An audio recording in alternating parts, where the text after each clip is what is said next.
जय हिंद दोस्तों, स्वागत है आप सभी का आपके अपने YouTube चैनल जैकपुर पे। तो आप लोगों ने क्लास 10th का तो एग्ज़ाम दे दिया है।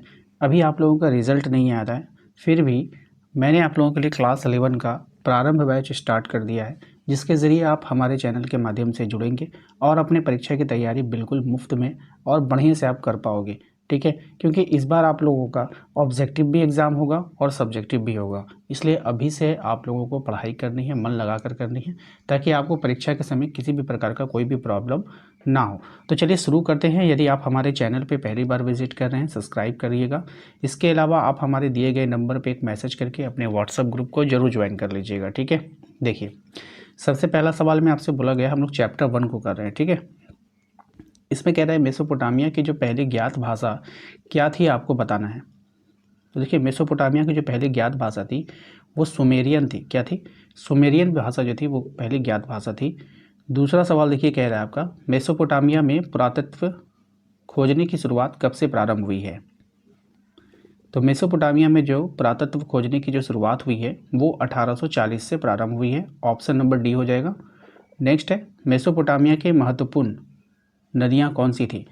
तो मेसोपोटामिया की जो महत्वपूर्ण नदियाँ थी वो दजला और फरात था। कौन था? दजला और फरात था। विद्वानों के अनुसार लेखन कला का सर्वप्रथम विकास कहाँ पे हुआ था। तो विद्वानों के अनुसार लेखन कला का जो सर्वप्रथम विकास हुआ था वो हुआ था मेसोपोटामिया में। कहाँ पे हुआ था? मेसोपोटामिया में हुआ था। क्वेश्चन नंबर 5 है आपका कि बेबीलोन नगर का प्रमुख देवता कौन था। तो देखिए बेबीलोन नगर का जो प्रमुख देवता था उसको हम लोग मरदूक बोलते थे। क्या बोलते थे? मरदूक बोलते थे। नेक्स्ट है, निम्न में से किस वर्ष दक्षिणी मेसोपोटामिया के सबसे प्राचीन मंदिर की स्थापना की गई थी। तो कौन से वर्ष किया था? तो 3000 ईसा पूर्व में किया गया था। असुरबनिपाल जो था वो कहाँ का शासक था ये बतानी है आपको। तो असुरबनिपाल असीरिया का शासक था। नेक्स्ट है कि सुमेरियन के बाद किस भाषा का प्रयोग हुआ था।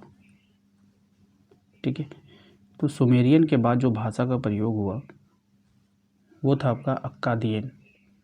ऑप्शन नंबर ए हो जाएगा। नेक्स्ट है कि मेसोपोटामिया के सबसे पुराने शहर कांस्य युग के हैं। तो 3000 ईसा पूर्व के हैं। मेसोपोटामिया का नाम भाषा के किन दो शब्दों से मिलकर बना हुआ है आपको बतानी है। तो मेसोपोटामिया का नाम मेसोस और पोटोमेस के नाम से मिलकर बना हुआ है। नेक्स्ट है आपका कि मेसोपोटामिया में किन किन औजारों का प्रयोग किया जाता था। तो मेसोपोटामिया में कांसा के औजार का प्रयोग किया जाता था। ऑप्शन नंबर ए हो जाएगा। झूलते बाघ किस सभ्यता की देन है? ये मोस्ट इंपॉर्टेंट है, याद रखना है। तो ये बेबीलोन सभ्यता की देन है। ऑप्शन नंबर बी हो जाएगा। मेसोपोटामिया सभ्यता के लोगों की लिपि क्या थी। तो मेसोपोटामिया सभ्यता की जो लोगों की लिपि थी वो थी आपका किलाक्षर लिपि। ऑप्शन नंबर बी हो जाएगा। नेक्स्ट है कि निम्नलिखित में से विश्व की प्राचीनतम सभ्यता जो है वो कौन सी है। तो विश्व की जो सबसे प्राचीनतम सभ्यता है वो मेसोपोटामिया की सभ्यता ही है। ठीक है, मेसोपोटामिया सभ्यता में प्रेम एवं युद्ध की देवी किसे कहा गया है। तो मेसोपोटामिया में प्रेम और युद्ध की देवी इनन्ना को कहा गया है। ऑप्शन नंबर ए हो जाएगा। किसकी सहायता से कुम्हार एक जैसे बर्तन सरलतापूर्वक बना लेता है। तो चाक की सहायता से। मेसोपोटामिया में प्राप्त प्रथम पट्टिका कितनी पुरानी है। तो ये जो है लगभग 3200 ईसा पूर्व पुरानी है। नेक्स्ट है, मेसोपोटामिया की सभ्यता में नगरों का निर्माण कब आरंभ हुआ है। तो मेसोपोटामिया की सभ्यता में नगरों का निर्माण 3000 ईसा पूर्व में आरंभ हुआ है। नेक्स्ट है, व्यापार के लिए विश्व मार्ग के रूप में किसको प्राधान्यता मिली है। तो व्यापार के लिए जो प्राधान्यता मिली थी फरात नदी को। किसको मिला है? फरात नदी को मिला है। क्वेश्चन नंबर आइए हम लोग 20 पे आते हैं। कह रहा है कि मारी नगर की राजधानी के रूप में कब उभरा था। अब ये जो मारी नगर है ये राजधानी के रूप में कब उभरा है आपको ये बतानी है। तो ये 2000 ईसा पूर्व में राजधानी के रूप में उभरा था। ठीक है, ऑप्शन नंबर बी हो जाएगा। तो टोटल हम लोगों ने 20 सवाल किया है इस वीडियो में। उम्मीद करते हैं कि आप लोगों को पसंद आया होगा। वीडियो को लाइक करना है, चैनल पर जो लोग पहली बार आएँ सब्सक्राइब कर लीजिएगा। और सबसे ज़रूरी बात है कि हमारे दिए गए नंबर पर एक मैसेज करके आप हमारे व्हाट्सएप ग्रुप को जरूर ज्वाइन कर लेना है, ताकि आपको हर एक अपडेट मिलता रहे। चलिए, थैंक यू।